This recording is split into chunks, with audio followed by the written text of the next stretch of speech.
Welcome to GS cut. मेरा नाम है भुवनेश प्रताप और आज हम पढ़ने वाले हैं राजा और उनकी उपाधियां। दोस्तों याद रखना ये टॉपिक बहुत ज़्यादा इंपॉर्टेंट होने वाला है क्योंकि इस टॉपिक से हर एग्जाम के अंदर क्वेश्चन पूछे जाते हैं। तो वीडियो को शुरू से लास्ट तक देखिएगा। वीडियो अच्छी लगे तो वीडियो को लाइक कर लेना और चैनल पर नए हैं तो चैनल को सब्सक्राइब कर लेना। चलिए शुरू करते हैं वीडियो को। तो दोस्तों एक तरफ है राजा और दूसरी तरफ है उनकी उपाधियां। तो सबसे पहले कौन से राजा हैं? आप कहेंगे बिंबिसार हैं। कौन है? बिंबिसार। बिंबिसार की बात करें तो इनकी उपाधियां हैं कौन सी? आप कहेंगे शैणिक, सैन्य और क्षेत्रजस। क्लियर है भैया? तो बिंबिसार की कौन कौन सी उपाधियां हैं? आप कहेंगे इनको शैणिक कहा जाता था, सैन्य कहा जाता था और क्षेत्रजस कहा जाता था। बिंबिसार ने स्थायी सेना का गठन किया था, इसलिए इनको शैणिक और सैन्य कहा जाता था। क्लियर है भैया? बिंबिसार के बारे में याद रखना, बिंबिसार हर्यक वंश के संस्थापक थे। कौन से वंश के? हर्यक वंश के संस्थापक थे। और ये वंश कहाँ का है? आप कहेंगे भैया मगध साम्राज्य का पहला वंश है हर्यक वंश। क्लियर है? और इसकी स्थापना किसने करी थी? बिंबिसार ने करी थी। और भगवान बुद्ध के समकालीन थे। कौन भैया? बिंबिसार भगवान बुद्ध के समकालीन थे। जीवक बिंबिसार का राजवैद्य था। क्लियर है भैया? जीवक बिंबिसार का राजवैद्य था और यह महात्मा बुद्ध का निजी चिकित्सक भी था। क्लियर है? महात्मा बुद्ध का निजी चिकित्सक भी था। कौन भैया? जीवक। तो पेपर में बहुत बार पूछा जाता है कि बताओ भैया बिंबिसार का राजवैद्य कौन था? आप कहेंगे जीवक था। और जीवक ने किन किन को अपनी सुविधाएं दी थी? तो आप कहेंगे भैया इसने बिंबिसार को तो दी थी क्योंकि उनका राजवैद्य था भैया, और इसने महात्मा बुद्ध को भी अपनी सेवाएं दी थी क्योंकि इनका ये निजी चिकित्सक था। क्लियर है भैया? अगले राजा की बात करें तो वो कौन है? आप कहेंगे अजातशत्रु है। अजातशत्रु की बात करें तो इसको पितृहंता और कुड़िक कहा जाता था भैया। क्लियर है? तो पितृहंता इसकी उपाधि थी। पितृहंता बोले तो भैया जो अपने पिता की हत्या करके राजा बनता है। तो भैया ये किसका बेटा था? आप कहेंगे बिंबिसार का बेटा था और इसने अपने पिता बिंबिसार की हत्या करके गद्दी को हत्या था, यानी कि मगध की गद्दी पर बैठा था। क्लियर है भैया? कुड़िक की बात करें, कुड़िक क्या है? तो आप कहेंगे ये अजातशत्रु का बचपन का नाम है। क्लियर है भैया? कुड़िक। और पितृहंता इसकी उपाधि क्योंकि ये अपने पिता की हत्या करके मगध की गद्दी पर बैठा था। पिता कौन है इसके? बिंबिसार। क्लियर है? अजातशत्रु से एक पॉइंट आपको याद रखना है, वो है अजातशत्रु के संरक्षण में प्रथम बौद्ध संघ थी। क्लियर है भैया? कौन सी? प्रथम बौद्ध संघ थी। 483 ईसा पूर्व बिहार के राजगृह में आयोजित की गई थी। तो आपसे पूछा जाए कि प्रथम बौद्ध संगति कब हुई थी? आप कहेंगे 483 ईसा पूर्व में। कहाँ पर? बिहार के राजगृह में। और राजा कौन था? संरक्षण किसने दिया था? अजातशत्रु ने दिया था। क्लियर है भैया? प्रथम बौद्ध संगति के अध्यक्ष महाकश्यप थे। कौन थे भैया? महाकश्यप थे। आगे देखते हैं। कालाशोक। अगर हम बात करें कालाशोक की तो कालाशोक को कहा जाता था भैया काकवड़। काकवड़ का मतलब होता है कौवे के रंग के समान व्यक्ति भैया, उसको क्या कहते हैं? कालाशोक कहते हैं। क्लियर है? तो कालाशोक को क्या कहते थे? काकवड़ कहते थे। कालाशोक से एक बात आपको याद रखनी है, दूसरी बौद्ध संगति। क्लियर है भैया? दूसरी बौद्ध संगति 383 ईसा पूर्व बिहार के वैशाली में आयोजित की गई थी। किसके संरक्षण में? आप कहेंगे कालाशोक के संरक्षण में, यानी कि राजा कौन था? कालाशोक था। क्लियर है? और दूसरी बौद्ध संगति के अध्यक्ष थे कौन? आप कहेंगे साब कबीर। क्लियर है भैया? तो कालाशोक को काकवड़ कहा जाता था और इसी कालाशोक के संरक्षण में दूसरी बौद्ध संगति हुई थी 383 ईसा पूर्व में बिहार के वैशाली में, और इसके अध्यक्ष कौन थे? आप कहेंगे साब कबीर थे भैया। आगे देखते हैं। महापद्मनंद भैया कौन है? महापद्मनंद। महापद्मनंद की बात करें तो इनकी उपाधियां थी एकराट, एक छत्रक, उग्रसेन, भार्गव और सर्वछत्रांतक। क्लियर है भैया? एकराट और एक छत्रक का मतलब होता है एकमात्र राजा। कौन भैया? एकमात्र राजा। भार्गव का मतलब होता है परशुराम का अवतार, यानी कि इनको परशुराम का अवतार भी कहा जाता था महापद्मानंद को। क्लियर है? और सर्वछत्रांतक यानी कि भैया सभी क्षत्रियों का वध करने वाला कौन है? महापद्म नंद। महापद्म नंद की बात करें तो यह नंद वंश का संस्थापक था भैया। कौन? महापद्म नंद, नंद वंश का संस्थापक। क्लियर है? आगे चलें भैया, आगे कौन है? आप कहेंगे अशोक है। कौन है भैया? अशोक। अशोक की बात करें तो अशोक को देवनाम प्रिय, देवनाम प्रिय और प्रियदर्शी कहा जाता है भैया। ये दोनों क्या है? आप कहेंगे अशोक की उपाधियां। कभी कभी देवनाम प्रिय और प्रियदर्शी को मिला के भी पढ़ा जाता है, देवनाम प्रियदर्शी। क्लियर है? यानी कि देवताओं का प्रिय कौन है? अशोक। अशोक से संबंधित आपको एक बात याद रखनी है कि अशोक के संरक्षण में तीसरी बौद्ध संघ थी। कौन सी भैया? तीसरी बौद्ध संघ थी। 251 ईसा पूर्व बिहार के पाटलिपुत्र में आयोजित की गई थी। क्लियर है भैया?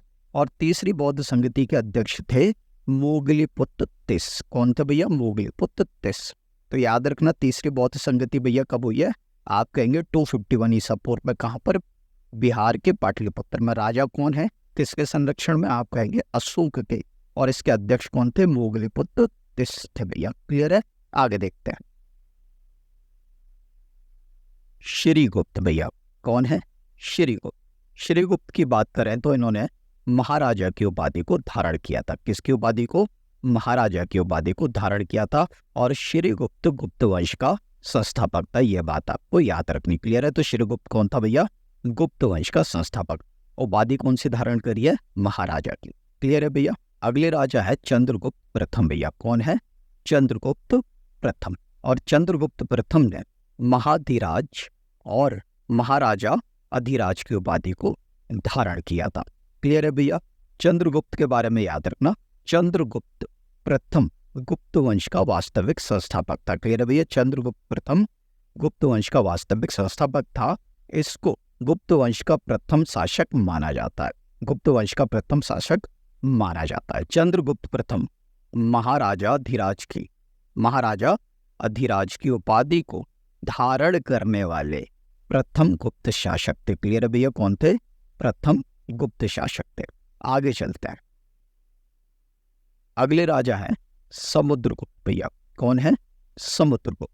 और समुद्रगुप्त की उपाधियों की बात करें तो इनको कविराज, परम भागवत, लिच्छवी दोहित्र और भारत का नेपोलियन कहा जाता था। क्लियर है भैया? तो समुद्रगुप्त की उपाधियां कौन सी थी? आप कहेंगे कविराज, परम भागवत, लिच्छवी दोहित्र और भारत का नेपोलियन। भैया सबसे ज्यादा पूछा जाता है कि भारत का नेपोलियन किसको कहा जाता है? यह किसकी उपाधि थी? आप कहेंगे समुद्रगुप्त की उपाधि थी। हरिसेन समुद्रगुप्त का दरबारी कभी थे भैया? हरिसेन समुद्रगुप्त के दरबारी कभी थे? ये भी आपको याद रखना है। अगला राजा है भैया स्कंदगुप्त। कौन है भैया? स्कंदगुप्त। और स्कंदगुप्त की बात करें तो इन्होंने क्रमादित्य की उपाधि को धारण किया था। आगे देखते हैं। अगले राजा है चंद्रगुप्त द्वितीय भैया। और चंद्रगुप्त द्वितीय की अगर हम बात करें तो इन्होंने विक्रमादित्य और शकारी की उपाधि को धारण किया था। क्लियर है?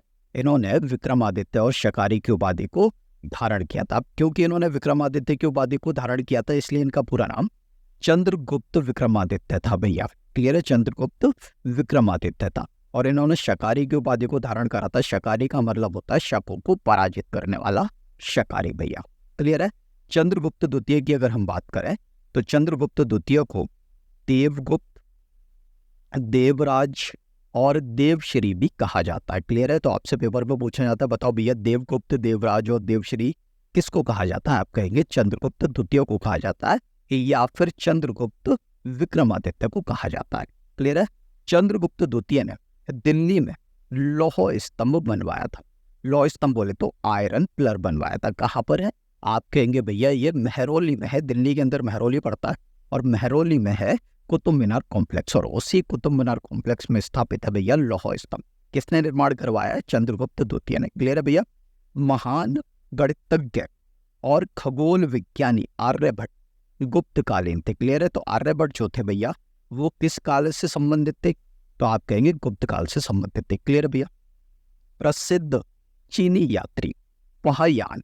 क्लियर है भैया? प्रसिद्ध चीनी यात्री फाहियान चंद्रगुप्त द्वितीय के शासनकाल में भारत आया था भैया। तो बहुत बार पेपर में पूछा जाता है कि बताओ भैया फाहियान किसके शासनकाल में भारत आया था, तो आप कहेंगे चंद्रगुप्त द्वितीय के शासनकाल में भारत।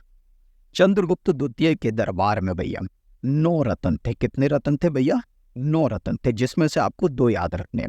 एक है कालिदास, जिनको भारत का शेक्सपियर कहा जाता है, और दूसरे हैं धन्वंतरी भैया। बहुत बार पूछा जाता है कालिदास और धन्वंतरी किसके 9 रत्न थे, आप कहेंगे चंद्रगुप्त द्वितीय के। कालिदास कौन थे, आप कहेंगे कवि थे और नाटककार थे भैया, जिनको भारत का शेक्सपियर कहा जाता है। और धन्वंतरी कौन थे, आप कहेंगे भैया ये चिकित्सक थे, चंद्रगुप्त द्वितीय के और 9 रत्नों में शामिल थे भैया। आगे देखते हैं। अगले राजा है कुमारगुप्त। कौन है भैया? कुमारगुप्त। और कुमारगुप्त ने महेंद्रादित्य की उपाधि को धारण किया था। कौन सी उपाधि? महेंद्रादित्य की उपाधि को धारण किया था। कुमारगुप्त ने नालंदा विश्वविद्यालय की स्थापना की थी भैया। तो बहुत बार पेपर में पूछा जाता है कि नालंदा विश्वविद्यालय की स्थापना किसने करी थी, आप कहेंगे कुमारगुप्त ने करी थी। नालंदा विश्वविद्यालय कहाँ पर है, तो आप कहेंगे बिहार के नालंदा जिले में स्थित है नालंदा विश्वविद्यालय। क्लियर है भैया। अगले राजा है हर्षवर्धन। कौन है भैया? हर्षवर्धन। और हर्षवर्धन के बारे में बात करें तो इनको परम भट्टारक, शिलादित्य और उमा महेश भैया कहा जाता है। क्लियर है भैया। परम भट्टारक, शिलादित्य और भैया उमा महेश किसकी उपाधियां हैं? सारी की सारी हर्षवर्धन की हैं। क्लियर है भैया। हर्षवर्धन की बात करें तो हर्षवर्धन पुष्यभूति वंश के शासक थे। क्लियर है भैया। कौन से वंश के? पुष्यभूति वंश के शासक। हर्ष ने रत्नावली, प्रियदर्शिका और नागानंद की रचना करी थी। क्लियर है। तो हर्ष जो है वो नाटक भी लिखते थे और कविताएं भी लिखते थे। तो इन्होंने भैया किसकी रचना करी, आप कहेंगे रत्नावली, प्रियदर्शिका और नागानंद की रचना की थी। क्लियर है। बाण भट्ट भैया। कौन? बाण भट्ट हर्ष के दरबारी कवि थे। क्लियर है। बहुत बार पेपर में पूछा जाता है कि बाण भट्ट किसके दरबारी कवि थे, आप कहेंगे हर्षवर्धन के थे। क्लियर है। बाण भट्ट ने हर्षचरित और कादंबरी की रचना करी थी भैया। पेपर में पूछा जाता है कि हर्षचरित और कादंबरी के रचयिता कौन है, किसने इनकी रचना करी है, तो आप कहेंगे बाण भट्ट ने। और बाण भट्ट कौन है? हर्षवर्धन का दरबारी कवि है। क्लियर भैया। प्रसिद्ध चीनी यात्री ह्वेन सांग। क्लियर भैया। प्रसिद्ध चीनी यात्री ह्वेन सांग हर्षवर्धन के शासनकाल में भारत आया था।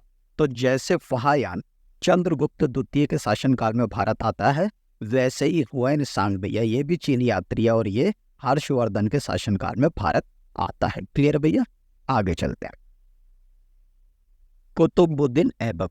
कुतुबुद्दीन ऐबक की उपाधियों की अगर हम बात करें तो इसकी उपाधियां थी कुरान खां, लाख बख्श, पीर बख्श, मलिक और सिपह सलार। क्लियर है भैया। तो कुतुबुद्दीन ऐबक को कुरान खां कहा जाता था क्योंकि ये कुरान की आयतों को बहुत सुरीले तरीके से पढ़ा करता था। क्लियर है। लाखों का दान देता था इसलिए लाख बख्श, हाथियों का दान देता था इसलिए पीर बख्श, और इसको मलिक और सिपह सलार की उपाधि भी प्राप्त थी। क्लियर भैया।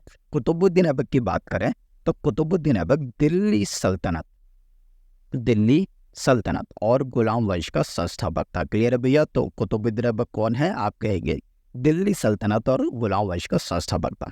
कुतुबुद्दीन ऐबक ने दिल्ली में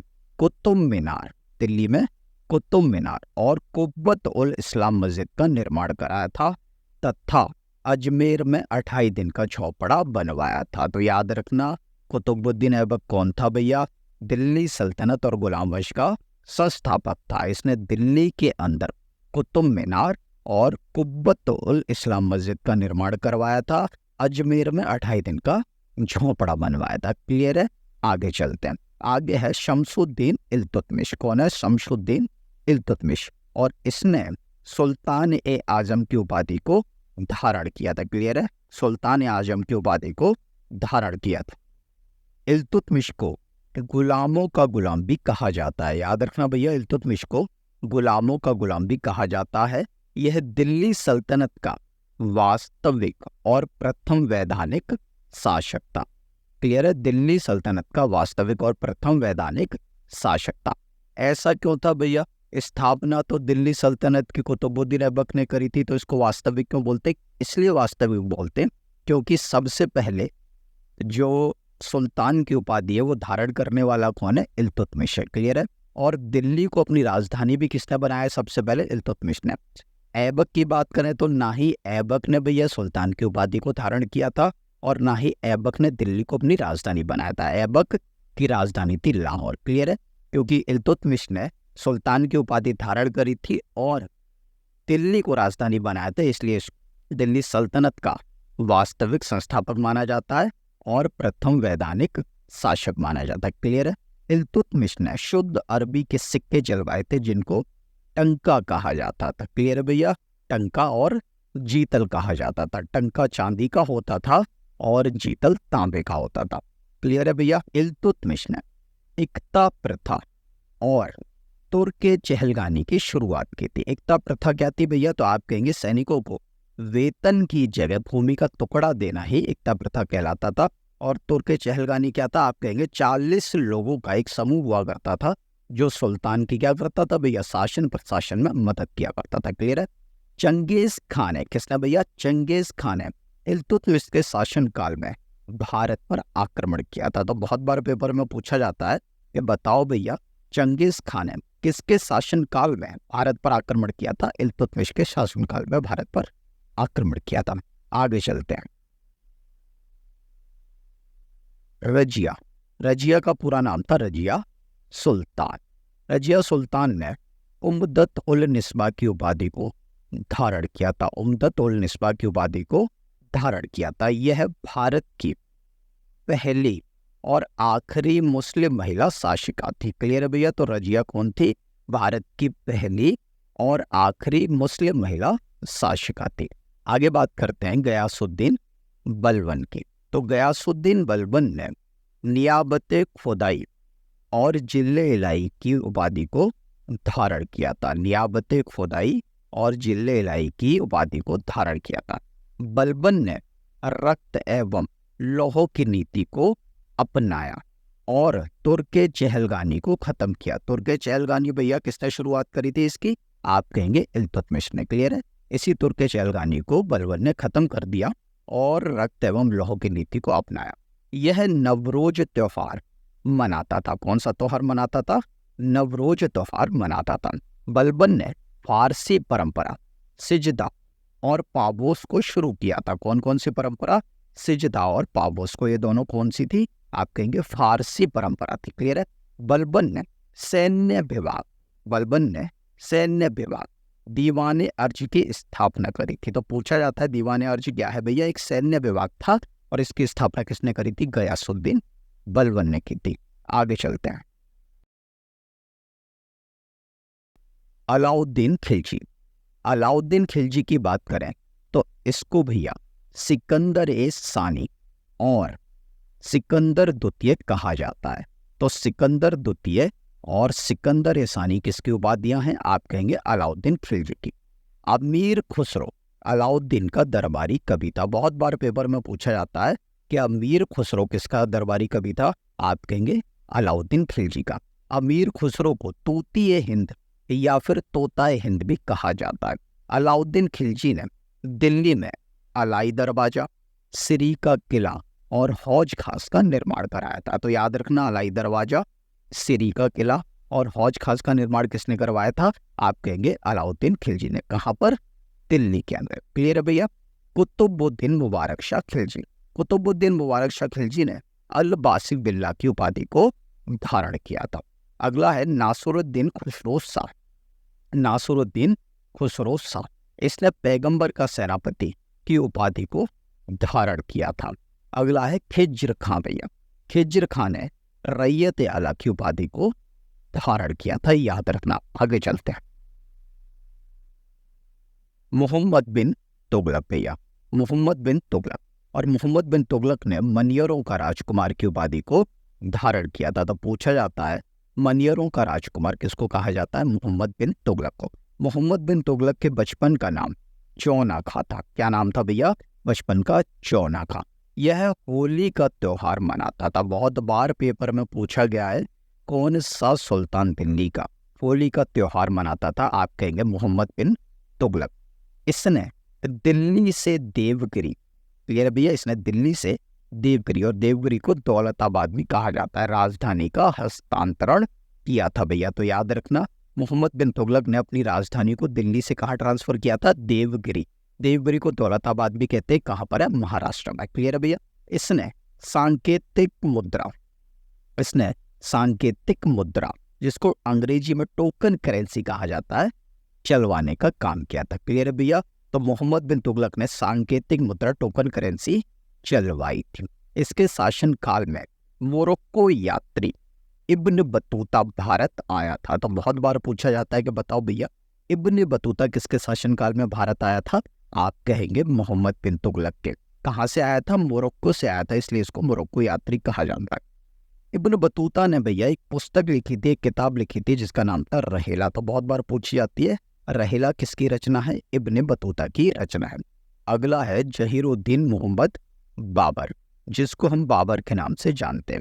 और बाबर ने कलंदर, बादशाह और गाजी की उपाधि को धारण किया था। तो पेपर में बहुत बार पूछा जाता है, कलंदर, बादशाह और गाजी की उपाधि को किसने धारण किया था? आप कहेंगे बाबर ने किया था। बाबर मुगल साम्राज्य का संस्थापक था। क्लियर है? तो मुगल साम्राज्य की स्थापना किसने करी थी? संस्थापक कौन था मुगल साम्राज्य का? आप कहेंगे जहीरुद्दीन मोहम्मद बाबर, जिसको बाबर कहा जाता है। बाबर ने अपनी आत्मकथा तुजुक-ए-बाबरी तुर्की भाषा में लिखी थी। क्लियर है भैया? आत्मकथा को कहते हैं ऑटोबायोग्राफी। तो इसने अपनी आत्मकथा यानी कि ऑटोबायोग्राफी लिखी थी। उसका टाइटल क्या था? तुजुक-ए-बाबरी। और किस भाषा में लिखी थी? तुर्की भाषा में लिखी थी। अकबर के शासनकाल में तुजुक-ए-बाबरी का फारसी भाषा में अनुवाद करवाया गया था और उसका नाम दिया गया था बाबरनामा। क्लियर है भैया? आगे चलते हैं। फरीद खान। तो अगला राजा कौन है? आप कहेंगे फरीद खान। क्लियर है? और फरीद खान ने शेर खां, शेरशाह सूरी और हजरत आला की उपाधि को धारण किया था। तो आपसे बहुत बार पूछा जाता है कि बताओ भैया, शेर खां, शेरशाह सूरी और हजरत आला की उपाधि किसकी थी? आप कहेंगे फरीद खां की थी। क्लियर है भैया? शेरशाह, शेर खां हम पढ़ते हैं भैया, तो आपको याद रखना इसका वास्तविक नाम था फरीद खां। और शेर खां, शेरशाह सूरी और हजरत आला क्या है इनकी? आप कहेंगे उपाधियां हैं। क्लियर है? शेरशाह सूरी ने दिल्ली में किला-ए-कोहना मस्जिद का निर्माण करवाया था। तो भैया इसने याद करना, दिल्ली में कौन सी मस्जिद का निर्माण करवाया था? किला-ए-कोहना मस्जिद का निर्माण करवाया। बंगाल के सोनार गांव से पेशावर तक एक सड़क का निर्माण करवाया था, जिसको सड़क-ए-आजम कहा जाता था। क्लियर है भैया? तो याद रखना, शेरशाह सूरी ने बंगाल के सोनार गांव से पेशावर तक एक सड़क बनवाई थी, जिसका नाम क्या था? सड़क-ए-आजम। और इसी सड़क-ए-आजम का नाम भैया बदल दिया था किसने? लॉर्ड ऑकलैंड ने। और क्या रख दिया था? GT road. जीटी रोड बोल तो ग्रांड ट्रंक रोड। इसलिए पूछा जाता है कि जीटी रोड का निर्माण किसने करवाया था? आप कहेंगे शेर खां या शेरशाह सूरी ने। क्लियर है भैया? शेर खां ने बिहार के सासाराम में स्वयं का मकबरा बनवाया था, यानी कि खुद जिंदा था और अपना मकबरा बनवाया था भैया। कहाँ पर? बिहार के सासाराम में। क्लियर है? शेर खां ने शुद्ध चांदी का रुपया और तांबे का दाम चलवाया था। क्लियर है? चांदी का रुपया और तांबे का दाम चलवाया था। और रुपया तो अभी भी चलता है, भारत की करेंसी है भैया, याद रखना। इसने पाटलिपुत्र का नाम पटना किया था। क्लियर है भैया? तो पटना का प्राचीन नाम क्या था? पाटलिपुत्र। और पाटलिपुत्र की स्थापना किसने करी थी? आप कहेंगे हर्यक वंश का एक राजा था, अजातशत्रु का बेटा, जिसका नाम था उदयन। और उदयन ने गंगा और सोन नदी के तट पर पाटलिपुत्र की स्थापना करी थी। और इसी पाटलिपुत्र का नाम पटना किसने रख दिया था भैया? आप कहेंगे फरीद ने, यानी कि शेर खां या शेरशाह सूरी ने। क्लियर है भैया? आगे देखते हैं। हेमू। हेमू की बात करें तो भैया, हेमू ने विक्रमादित्य की उपाधि को धारण किया था, इसलिए इसका पूरा नाम था हेमचंद्र विक्रमादित्य। क्या नाम था भैया? हेमचंद्र विक्रमादित्य। और याद रखना, हेमू विक्रमादित्य की उपाधि को धारण करने वाला अंतिम और 14वां राजा था। क्लियर भैया? अंतिम और 14वां राजा था। इसके बाद किसी और ने विक्रमादित्य की उपाधि को धारण नहीं किया था भैया। क्लियर है? आगे है मेहरुन्निसा। मेहरुन्निसा कौन थी? आप कहेंगे भैया जहांगीर की पत्नी थी। और जहांगीर ने मेहरुन्निसा को नूर जहां और नूर महल की उपाधि प्रदान करी थी। क्लियर है, नूर जहां और नूर महल की उपाधि प्रदान करी थी। आगे है अर्जुबंद बानो बेगम। कौन है अर्जुबंद बानो बेगम? और ये कौन है? आप कहेंगे शाहजहां की पत्नी थी भैया। क्लियर है, प्रिय पत्नी थी। और इसी की याद में आगरा में यमुना नदी के तट पर शाहजहां ने भैया क्या बनवाया था? ताजमहल बनवाया था। और शाहजहां ने इसको मुमताज महल और मलिक जमानी की उपाधि प्रदान करी थी। क्लियर है, इसी को हम क्या कहते हैं? मुमताज कहते हैं। आगे है दारा शिकोह। और दारा शिकोह को याद रखना भैया, शाहजहां ने सुल्तान बुलंद इकबाल की उपाधि प्रदान करी। तो सुल्तान बुलंद इकबाल किसकी उपाधि है? दारा शिकोह की। किसने दी थी? शाहजहां ने। क्लियर है। आगे है औरंगजेब। और औरंगजेब ने भैया याद रखना आलमगीर की, शाही दरवेश और जिंदा पीर की उपाधि को धारण किया था। तो पेपर में बहुत बार पूछा जाता, आलमगीर, शाही दरवेश और जिंदा पीर किसकी उपाधियां थी? आप कहेंगे औरंगजेब की थी। क्लियर है भैया। आगे चलते हैं, शिवाजी। अब बात करते हैं शिवाजी की। और शिवाजी ने भैया छत्रपति महाराज और हिंदुत्व धर्मोद्धारक की उपाधि को धारण किया था। तो आपसे पूछा जाए छत्रपति महाराज और हिंदुत्व धर्मोद्धारक की उपाधि किसने धारण करी थी? आप कहेंगे शिवाजी ने करी थी। शिवाजी मराठा साम्राज्य के संस्थापक थे। शिवाजी मराठा साम्राज्य के संस्थापक थे। इनके दादाजी थे मालोजी, इनके पिता थे शाहजी भोसले और माता थी इनकी जीजाबाई, तुकाबाई और नरसाबाई। क्लियर है। शिवाजी का जन्म 19 फरवरी 1630 ईस्वी को हुआ था। कहाँ पर? पुणे के शिवनेर दुर्ग में। क्लियर भैया। इनकी पत्नी की बात करें तो पत्नी साईबाई, सोयराबाई और पुतलीबाई थी। क्लियर भैया। शिवाजी के गुरु थे समर्थ रामदास। कौन थे? समर्थ रामदास। और शिक्षक थे, यानी कि टीचर थे, दादा कोंडदेव। क्लियर है भैया। मराठा साम्राज्य में टैक्स लिया जाता था, यानी कि कर लिया जाता था। और दो तरीके के कर थे, एक था चौथ और एक था सरदेशमुखी। क्लियर है भैया। तो चौथ और सरदेशमुखी मराठा साम्राज्य का कर था, मराठा साम्राज्य में लिया जाता था। क्लियर है। शिवाजी का राज्याभिषेक 1674 ईस्वी में रायगढ़ में हुआ था। और किसने करा था? काशी के प्रसिद्ध विद्वान गंगा भट्ट ने किया था। क्लियर है भैया। तो शिवाजी का राज्याभिषेक कब हुआ था? 1674 को। कहाँ पर? रायगढ़ में। और किसने करा था? काशी के प्रसिद्ध विद्वान है भैया कौन? गंगा भट्ट ने। और क्योंकि रायगढ़ में इनका राज्याभिषेक हुआ था, इसलिए रायगढ़ को ही इन्होंने अपनी क्या बना लिया था भैया? राजधानी बना लिया था। शिवाजी के 8 मंत्रियों की परिषद को अष्टप्रधान कहा जाता था। क्लियर है भैया। तो अष्टप्रधान क्या था? आप कहेंगे शिवाजी के जो 8 मंत्रियों की परिषद हुआ करती थी उसको हम अष्टप्रधान के नाम से जानते हैं। क्लियर है भैया। तो आज की वीडियो यहीं खत्म होती है। वीडियो पसंद आई हो तो वीडियो को लाइक कर लेना, चैनल पर नए हो तो चैनल को सब्सक्राइब कर लेना। वीडियो से कोई भी रिलेटेड कमेंट हो तो कमेंट कर देना।